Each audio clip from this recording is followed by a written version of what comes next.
Chris, I'm super excited to have you on because you're just a freaking genius when it comes to many different topics, but specifically in the field of longevity, kind of, spreading our fingers out into the biohacking world, which I'm assuming that's why you decided to do the longevity summit coming up, right? Yeah, well, Dr. Amy, thank you for having me. I'm excited to jump into this. I would like to say recently and burgeoning longevity expert. I think, there's a long way to go. I did interview 55 experts in longevity, including you, for But my that makes you an longevity. expert. Didn't There we you go. know Yes, that? right. Yeah, when you top 25 interviews of experts, that makes you an expert. Wow. So you said 25, so I'm double plus. You're That double, you're I like like that. platinum. Yeah. Yeah. And you're in the space we talked about before we got on. It's like we're doing so much research. We're having interviews with so many amazing people. We're constantly learning. There's so much to learn. And part of the reason that we're okay, so let's throw out some like interesting data. Okay. In 1950, medical information doubled every 50 years, 50 years.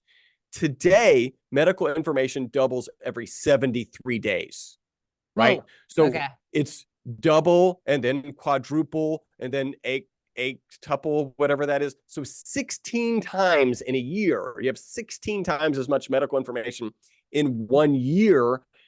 Back then it was double every 50 years. So, our job is to try and keep up kind of with, Yeah. let's just slice out the piece that's relevant to longevity and in your case, like specific to thyroid and everything that's impacted by that. And so, yeah, we've got a lot to keep up with. There's one part that's like, yeah, I've done a lot of work. I've done a lot of research, a lot of white papers, and I do have an expertise, and that expertise is basically gone tomorrow. Yeah. And I got more work to do tomorrow. So, but I love it. And you and I were talking, like, we love it because we get to learn so much information and have great conversations with awesome people like you. Right. And then we can apply it to our own life, kind of see how it works, and then spread the word to everyone else. Like, hey, I figured something out. This actually works. And then we Yep. can help the masses, help the masses. So, what is longevity though? We hear this term so much, so often. What would be your own description of longevity? So I think my answer is kind of shifting, right? And some of that shift is from interviewing these 55 experts. So I've always thought that I wanted to live to 125. Like I don't know when I got the number. I don't know where, like was I 14? Was I 6? Whatever. Right. Why 125? I don't know. Just a nice round number, multiple of 5. But I've always thought 125 was a good target. And so in some sense, 7 years ago, maybe I would have said, well, longevity is just, get to 125. And by the way, in my mind, 125 wasn't going to be that pretty, right? Like 125 was going to be like eking across that line, happy birthday. And, and Bam. barely You're that, like, I done. can't blow out my candles, right? Right. Like, so, which was going to be like a 1, a 2, and a 5. So I wouldn't be able to blow out 3 candles in my mind. And I think the medical community, I kind of describe it, we're in the middle of this quantum shift where the medical community is aware that longevity and health span and lifespan is shifting and getting extended.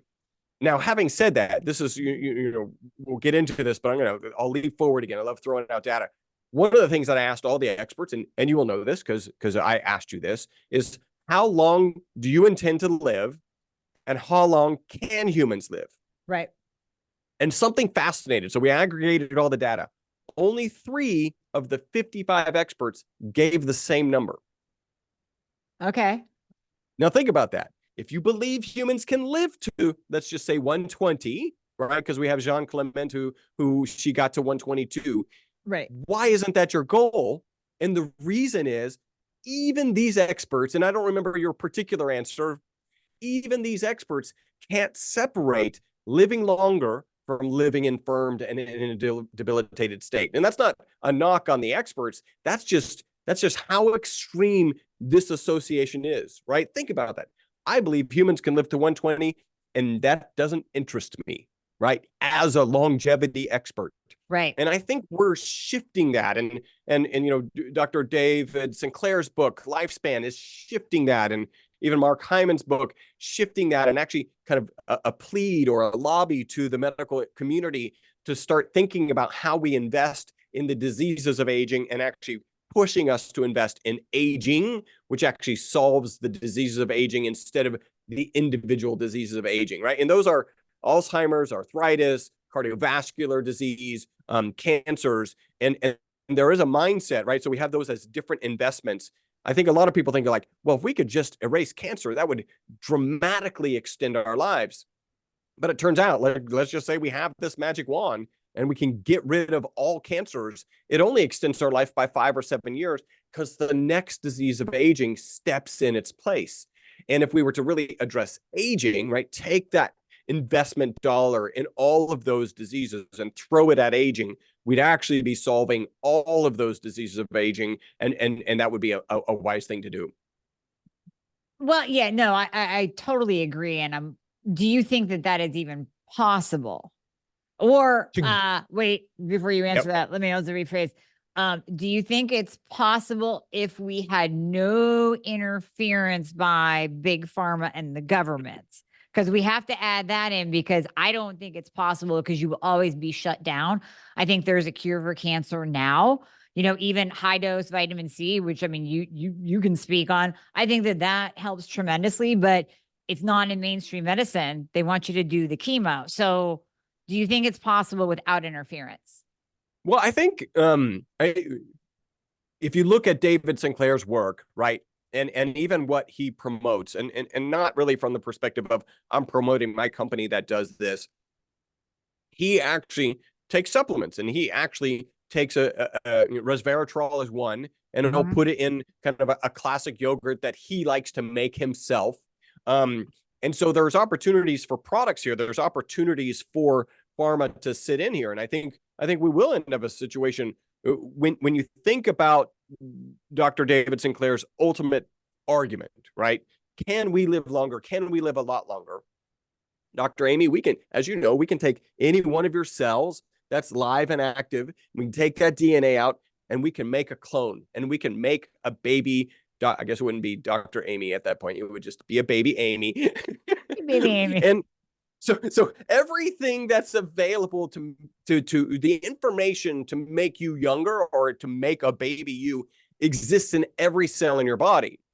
Now, how do we get that to activate, right? How do we slow down the process of aging, and how do we reverse it? Like, these are in our mind kind of levers that we can pull. And if you think that those are things that can occur, they're probably going to happen with supplementation, even if the supplementation is one pill, right? And then so big pharma has a role to play in this, because they're really going to be driving the research and proving these processes out. So I think that we can get there, and I think that the system that we have in place is actually interested in us getting there.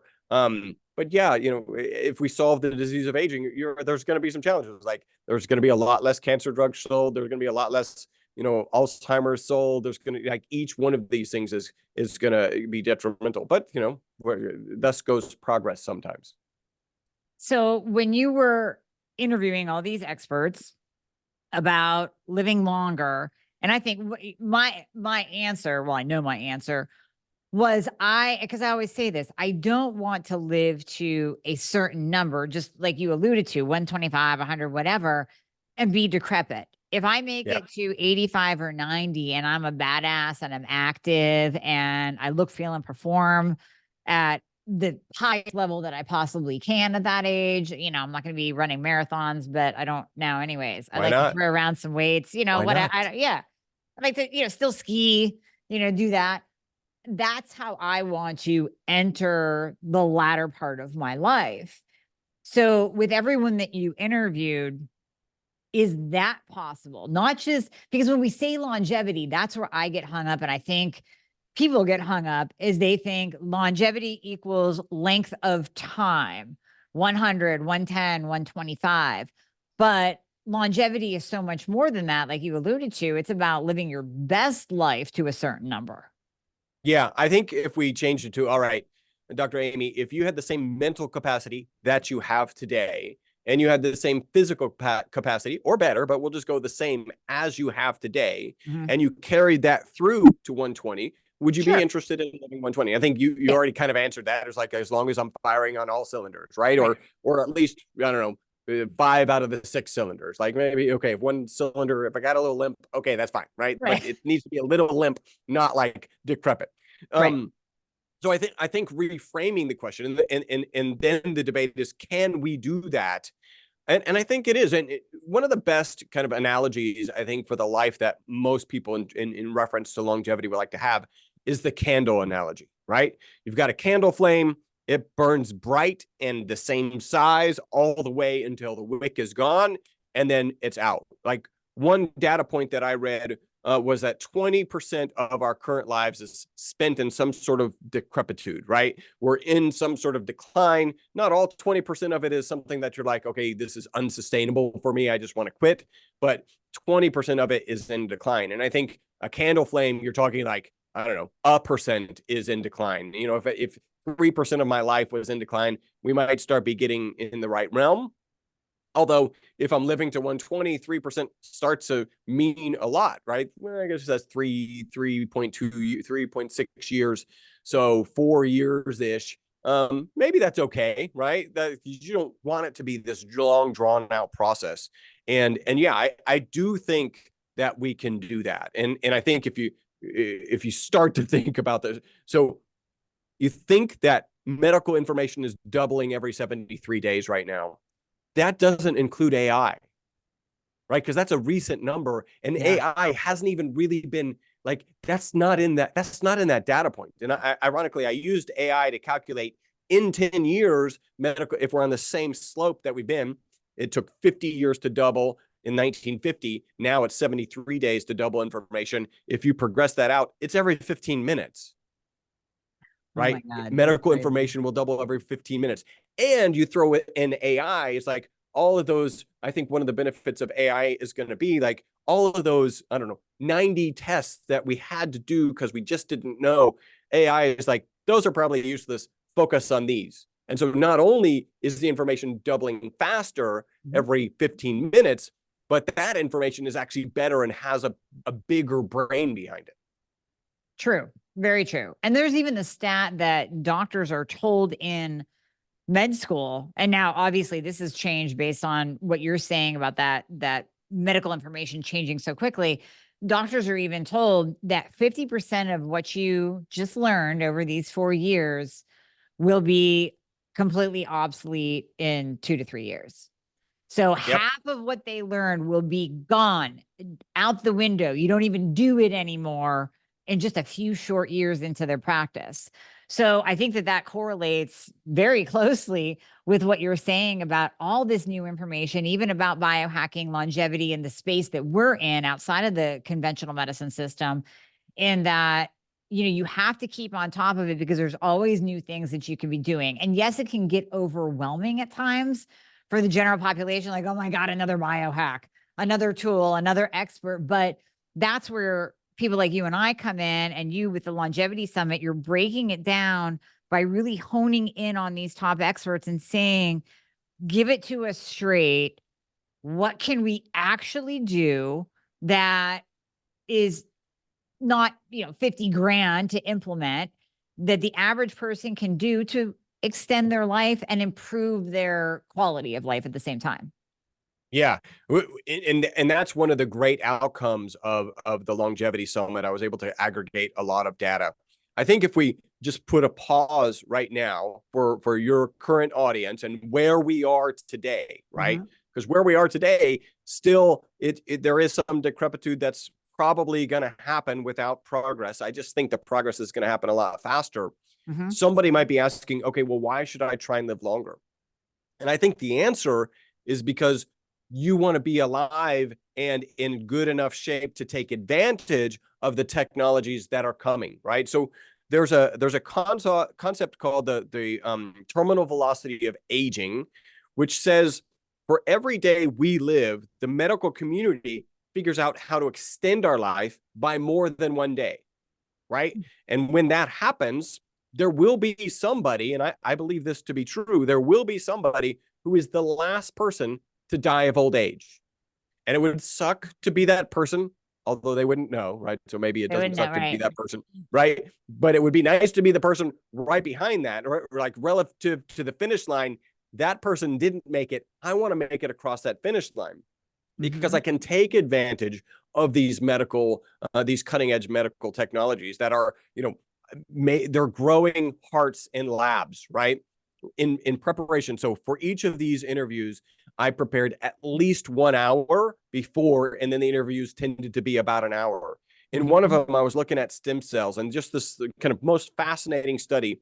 They took the heart of a rat and they actually basically used enzymes to get rid of all of the muscle material on this. So they just had this kind of translucent heart-shaped heart, right?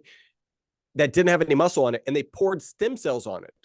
Not only did the stem cells figure out that they needed to become heart muscle cells, they started beating, right? So you so you got rid of all these enzymes and, to get rid of all the muscle, and then you throw stem cells and they become muscle, and then they start beating. Like, we have a sophisticated system that we just need to tap into. And it's exciting. And interestingly, stem cells, one of the limitations I think that really came out of this longevity summit that I don't know, you're looking for kind of two things: the magic bullet, and then the death nuclear bomb. And I would say that although there are solutions, that stem cells are some of the problem that we've got to solve as we really start thinking about longevity. So that obviously is one of probably the biggest surprises that you've had from interviewing all these experts. Give me some more. Like, what are the other really fascinating things that you learned from interviewing everyone? Well, and just to dive into that a little bit more, I interviewed two stem cell experts. One from the perspective of, hey, how do we get your own body to release more stem cells so that you heal and repair faster, right? Because stem cells are the thing that repair. As an example, every muscle cell in your body gets replaced about every 3 months. So about 4 times a year, every muscle cell in your body is. And by the way, just a little tangent. When we're younger, our body does a great job of taking an old muscle cell, breaking it apart, using those amino acids to rebuild that muscle cell. As we get older, we're not as good at that, which sounds like, oh my God, we're going to lose muscle mass, which you will, but you can make up for it by eating enough protein, right? You need to eat the right protein. And it's not just protein. You need to eat the right amino acids in that protein, which tends to be animal based. I know there may be a lot of vegans out there. You have to spend so much time focusing on protein. It's hard to stomach. That's kind of funny. So stem cell, hey, let's release them so that our body heals faster. So that was one approach. The other one is like, let's get some stem cells out of your body, let's grow them, and let's inject them, right? So this is stem cell injections. One of the things that came out is stem cells are the things that repair your body. Typically, those stem cells come from red marrow in our bones. That red marrow shrinks with age. Now, you can imagine that if where our stem cells are coming from eventually evaporates, that's a problem. Not only do you not have the oil to change your car, you don't have the mechanic to actually change the oil in your car. And so eventually the car is just going to stop. Right. Now, there are potential solutions, right? The Dr. Joy actually will do stem cell injection. So maybe we just need some sort of system where we're, like a dialysis system, or ultimately it may become a big pharma pill, right? Where we can take it and it actually kind of regenerate stem cells. But that was kind of the nuclear bomb of longevity, meaning that has to be solved. Because if we cannot replace our cells, then they stop replacing and they just deteriorate. And so that was a big one for sure. Okay, wait. Yeah, let's stay there for a second, because with stem cells in that world, just like you said, there's an option for, and I'm going to ask you a question surrounding this, possibly a lower cost option for supplements that cause your body or stimulate the body to produce more of their own stem cells. And then you have the really big, expensive treatments that, to my knowledge, there's only a couple places in the US that do like the real stem cell treatment. Otherwise, you got to go to Mexico or Costa Rica or something like that to get, the true, real stem cell treatment. So a couple questions folded into that. Number one, do you think that it is possible to create a supplement herb protocol that is on the lower ticket end, although it'll still be an investment, but it's not tens of thousands of dollars, that can cause our body to produce our own stem cells? And then the second question is about actually getting a stem cell treatment. Is it true, based on everyone the experts on stem cells that you interviewed for the Longevity Summit, that we're really going to have to leave the US to get proper treatment? Yeah, I think at some point we'll be able to stay here, and I think there's probably some value. So Dr. Joy does do stem cells here in Houston. I think she's in California. And that was a fascinating interview diving into stem cells. I actually got the book. This is Christian Drapeau. Yeah, that's what I was looking over there. I was like, I have it right on the top of my stack over there, the stem cell code. Yeah. Yeah, it's so Stem Regen is the product. Fascinating interview, right? So by the way, the summit is February 26th through March 3rd. It's free to attend there. I know that we're going to end up with a link in the show notes. You just need to give your email and your name, and then you're in and you can attend all these. And just to share, the way the summit works is release 7 to 8 videos per day over the 7 days. And they're just released in mass. Like, you don't have to, earmark 1 p.m. I get to watch this one. Like, if you wanted to see Christian Drapeau, which I would highly recommend, you don't have to like allocate one particular time. You just need to be available that day and watch it. If you're not available, and we're all busy, so that may be the case, for $100, you get access to all of these videos at your leisure, right? So it's 45 plus hours of longevity experts.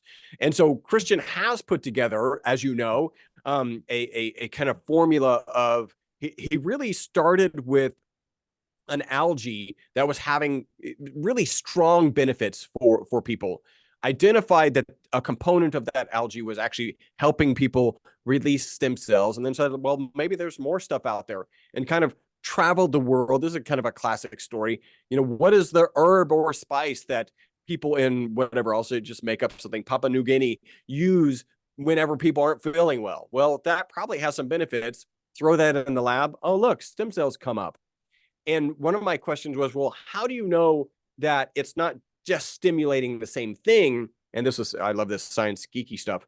With one component, you could look at how the stem cell release peak. And with another component, it would peak at a different time, right? So the time horizon for the different stem cell peaks were different, which is really a good indicator that they're stimulating a different pathway for stem cell release. And then he had another one, some other components that will actually shove those stem cells into the actual material where they need to be utilized. So he could actually see that the stem cells would decrease with this component, but then when you took tissue samples, the stem cells had increased inside those tissue samples. So fascinating research. So yeah, I to answer your question, I believe that there is a lower cost option for getting your body to release its own stem cells. Now, by the way, the red marrow, you're like, well, I don't want to drain that red marrow faster. That's not how it works, right? That red marrow, it deteriorates over time, shrinks over time.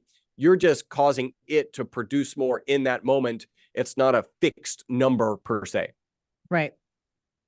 And then, yeah, my understanding, I spoke with Christian at an event, and my understanding is as well that you can almost, depending on what you're going through at that particular point in time. Let's say you have a surgery and you want to super heal, or you were just injured and you want to super heal.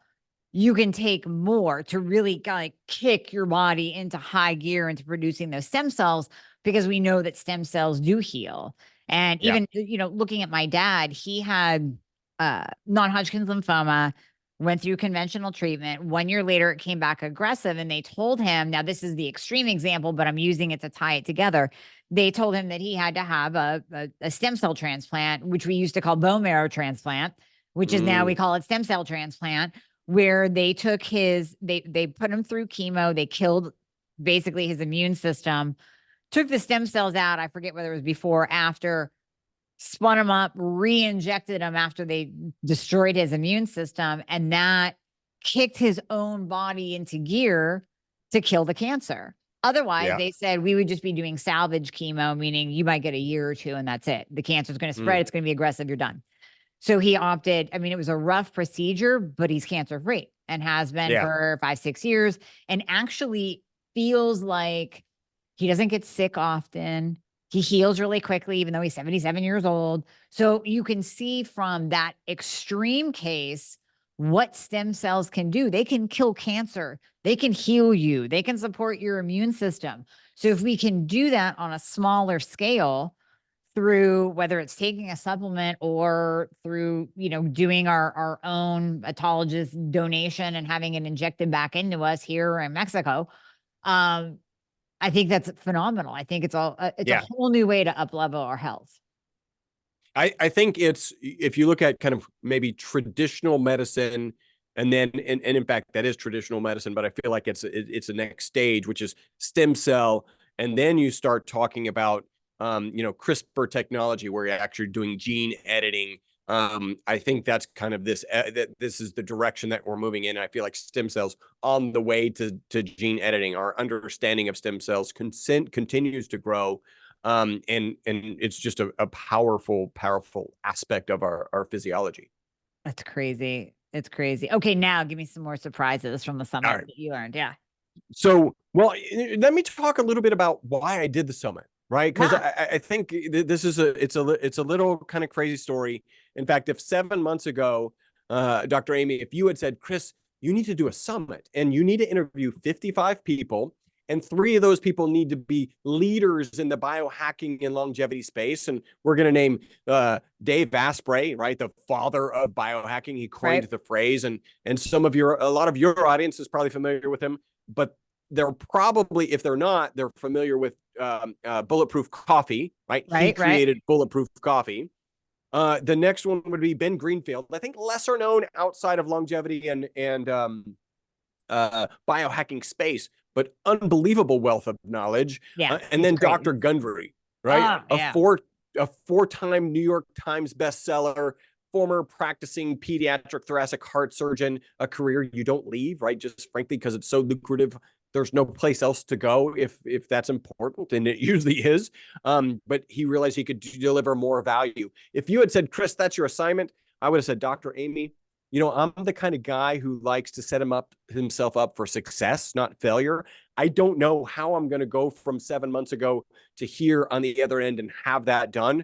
And yet here I did. I So accomplished cool. it. I got to meet amazing people like you. I got to interview all of these people, and we ended up putting together this amazing summit. So that's amazing. I just didn't think that I would be able to put it together. And honestly, when when I approached the company and say, hey, I'd like to host one of these things, they were like, you're going to need to interview between 35 and 40 people. And frankly, I was like, yeah, I can probably get 25. We'll see what happens. But I more than doubled it. So I guess I'm double the expertise and double the interviewer Heck yeah. The today. more info, the better. But those are some top dogs. Like I kind of feel special being amongst those names in your summit, because no, As you really, I mean, should. they are Yeah. the top dogs in this industry. They have researched their asses off in this world of, I guess we can call it biohacking, but health, nutrition, longevity, biohacking. They have research. They have done the work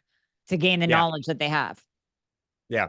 Well, Yeah. at this point, people are like, okay, great. Why were you even interested in doing a longevity summit? Because I did kind of approach this company, and I did kind of was looking for, hey, kind of long and short. I met them. They're like, hey, you could be a sponsor of health summits. That sounds interesting. You could speak at health summits. Like, that's been kind of our best marketing strategy. Yeah. And then I've always thought, be at the front of the class. Like, the most value you're going to get Do in a it. networking event or whatever, be in front of the class. I'm like, well, what does it take to do a summit, to be a host?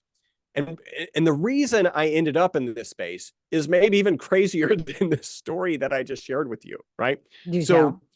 I manufacture a molecule, and I've been manufacturing a molecule since 1991. And that molecule is this molecule. So I'm holding up a model. If you're just listening, imagine a soccer ball where the lines on the soccer ball represent the bonds between the carbon atoms. So we have a spherical molecule of 60 carbon atoms. That molecule was discovered in 1985. The guys who discovered it won the Nobel Prize in 1996. And I started manufacturing it in 1991. The molecule's amazing. It performs as well or better than the current best material in almost every application. It makes better inks, better tires, better batteries, better photocells. This is where people were like, I thought this was a longevity summit. Never in my life was I thinking, if there's a battery, what components of that battery should I be consuming on a daily basis? The story gets a little worse first because of the shapes on the exterior of this soccer ball cage are reminiscent of benzene. Benzene is a known toxic. It's known to be carcinogenic.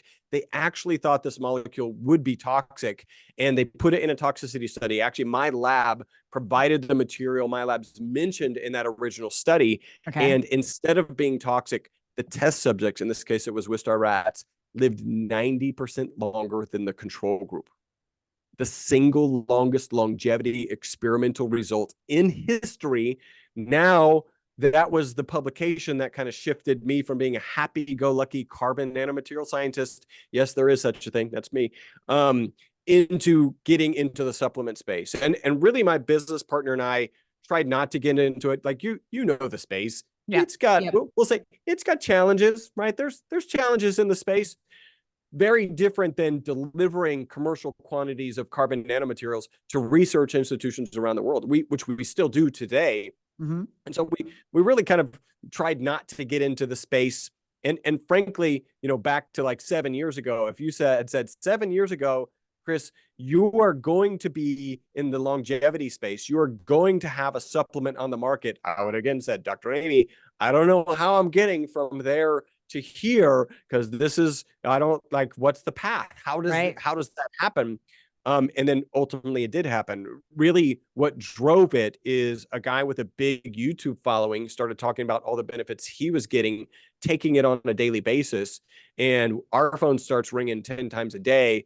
And, a business, the supplement industry that we kind of tried not to get into for like 4 years, really kind of, hey, we can deliver a lot more value.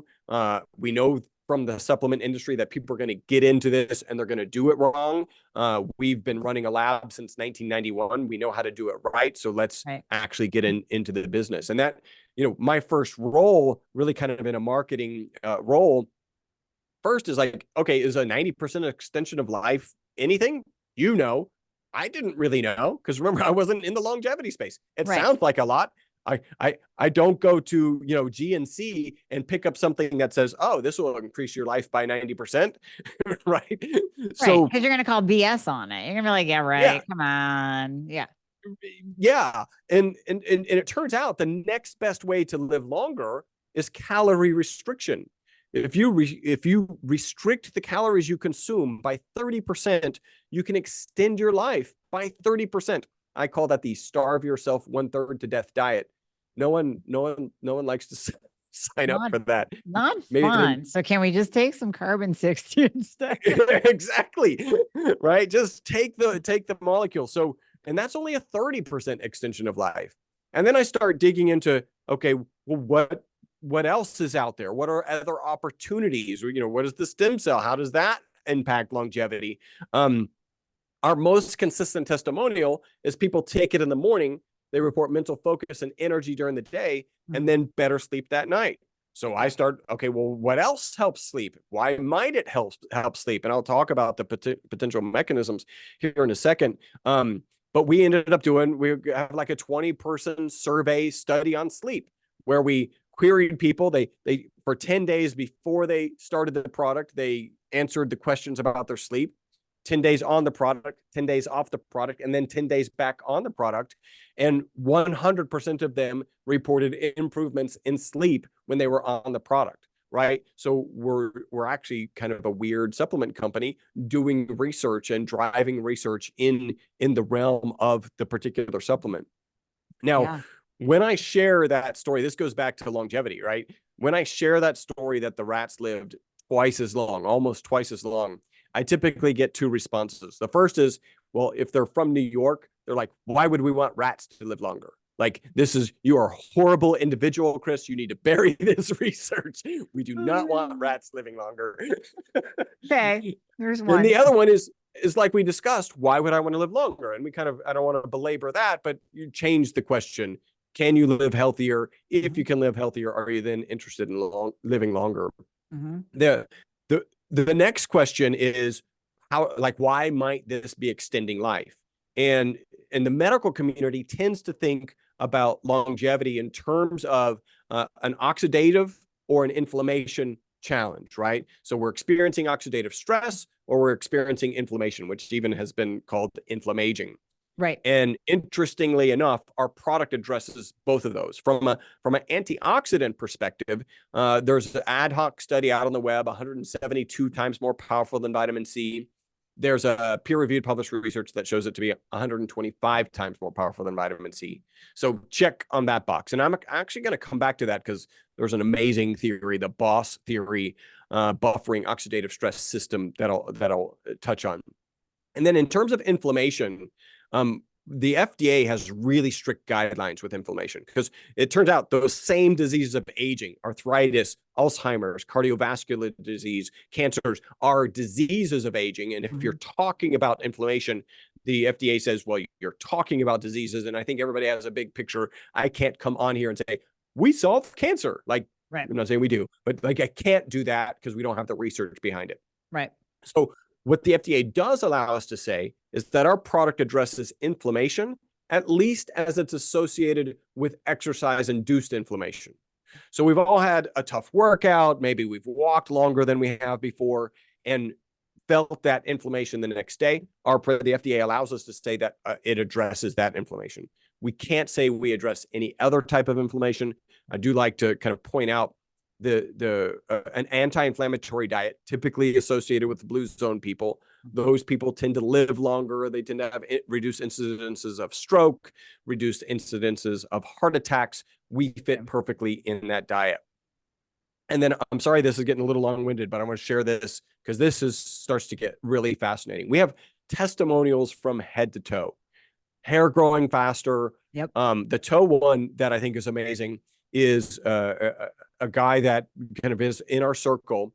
When he was 5 years old, a crab bit his toe and split his toenail. Okay. His toenail healed at 65 after he started taking our product.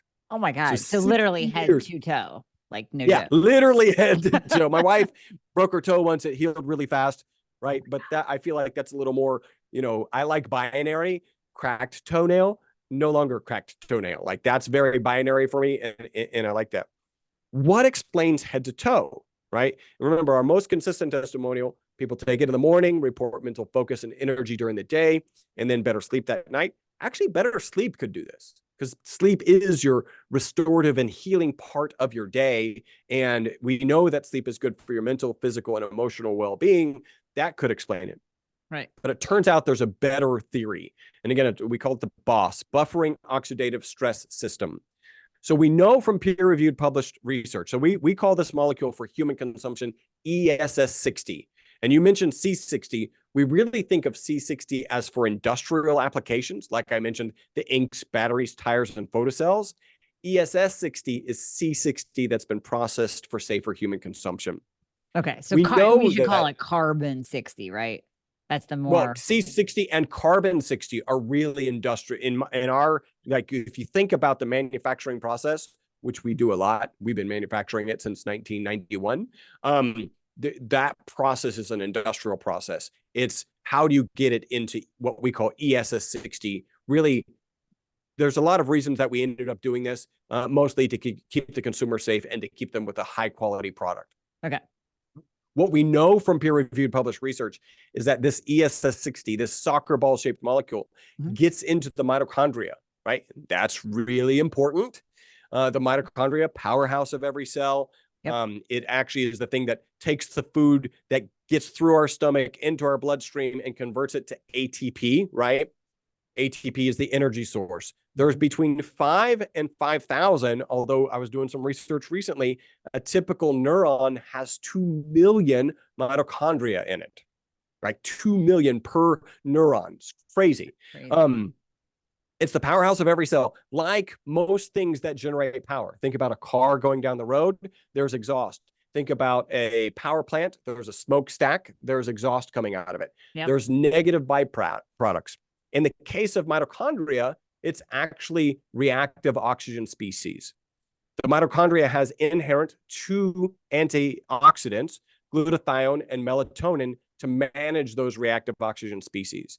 And so now we believe that this ESS60 molecule acts like a paddy wagon. So let me give you this kind of analogy. Bourbon Street, end of Mardi Gras, which actually just ended right on Tuesday. Right. At the end of the day, you've got these drunk reactive oxygen species running around and breaking windows and tearing down light poles and just causing problems. And the police, the glutathione and the melatonin, come in and handcuff themselves to those reactive oxygen species and get them off of Bourbon Street. Right. But when they're overwhelmed or they're too busy, right? What do you do then? That's when these reactive oxygen species run around our bodies and do damage. I picture them like little bumper cars, just damaging everything. Well, that's where this ESS60 molecule, resident in the mitochondria, we've known since the 90s, it can hold up to 6 negatively charged particles. So now it's holding these reactive oxygen species like a paddy wagon. Okay. So that when that mitochondria can replenish the glutathione or the melatonin, it can handcuff itself to it and get it out of the body. So that's the boss system. That is the reason that I've gone down this path of longevity. All of this story, by the way, is in my book, which we haven't even mentioned. I know. We haven't even gotten there yet. Live longer and better. So you got the Longevity Summit and you got a book on living longer and better. So Tell me, what made you write the book too? Did you do that before the summit? Obviously, because it's out. Yes.